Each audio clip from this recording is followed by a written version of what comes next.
Welcome back. David O'Connor promised his disabled daughter Nika a once-in-a-lifetime family holiday after she was diagnosed with terminal cancer. But something they'd been looking forward to turned into a nightmare when an airline stopped them at the gate. A bucket list holiday, 2 years in the making.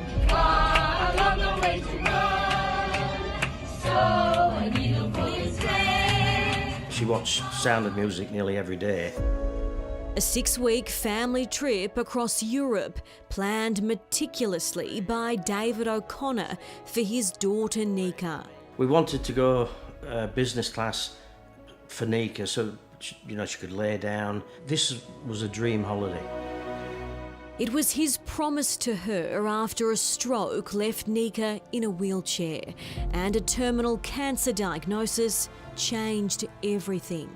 When she had the stroke, she was in a coma for 11 days. When she got the cancer and she was really sick, I said to her, you start to get better and I'm going to take you to where all the Sound of Music was filmed and everything.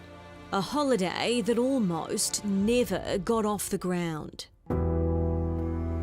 During check-in at Melbourne Airport with his daughters, Kylie and Nika, David was tapped on the shoulder by an Emirates staff member, his bags already on the conveyor belt. She said, I'm very sorry, but you can't get on the plane. Your daughter's a medical risk. We had all the documents saying that she was fit to fly, from the hospitals, the doctors, oncologists. For 4 hours, David says he and Kylie went backwards and forwards with Emirates staff in Melbourne and Dubai. They kept saying to us, has she had any fits? And we said, she's never had a fit in her life. There were emails, phone calls and faxes to Dubai. Dozens of explanations, David says, went unnoticed. And then they said to us, and they kept repeating it, we haven't got the facility for a peg. Nika lives with cerebral palsy. After the stroke, she could no longer swallow, so now feeds through her stomach. A simple exercise, but one Emirates staff believed required an IV pole. They kept repeating, but we haven't got a stand. They just didn't get it. David organised their travel through Flight Centre. He says they even supplied Emirates with Nika's recent blood test. But they wouldn't accept that. They said that was a month ago. And while this was going on, Nika was beside herself. The family believe what they endured was discrimination. They walked out of here at midnight, banned from catching the flight. And Nika sobbed the whole way home. She carries it with her still. She feels like she was a burden. Another blood test was rushed through and sent to Emirates in the hours that followed. Even the nurses at the hospital were, dumbfounded. It seems something in those results deemed Nika eligible to fly, and Emirates told them they could be on the next flight out, but it cost them. They said, yeah, you're on the flight. There's only one thing. You've got to pay another $11,000. I'll never forget them words. You're classed as a no-show. David was told by Flight Centre if he didn't pay it, he couldn't be booked on the flight. He paid it and embarked on a new kind of nightmare.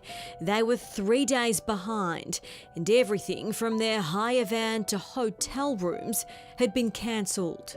It was just devastating to see it exploding in front of our eyes. The family decided to skip Switzerland altogether to get back on schedule. How much would you say you're out of pocket? I would say roughly 40,000. The family deserves compensation. A pilot himself and director of Carter Kapner Law, lawyer Peter Carter. It's completely wrong to have charged them on the basis that they were a no-show.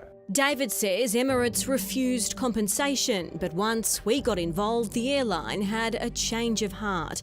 In a statement, an Emirates spokesperson said, as a gesture of goodwill, we have waived the additional flight charges and will refund $10,903. I think all airlines need to address their medical procedures in relation to disabled passengers to ensure that any particular requirements are notified to the passengers well in advance of the departure date. I think an apology, especially to Nika, is warranted.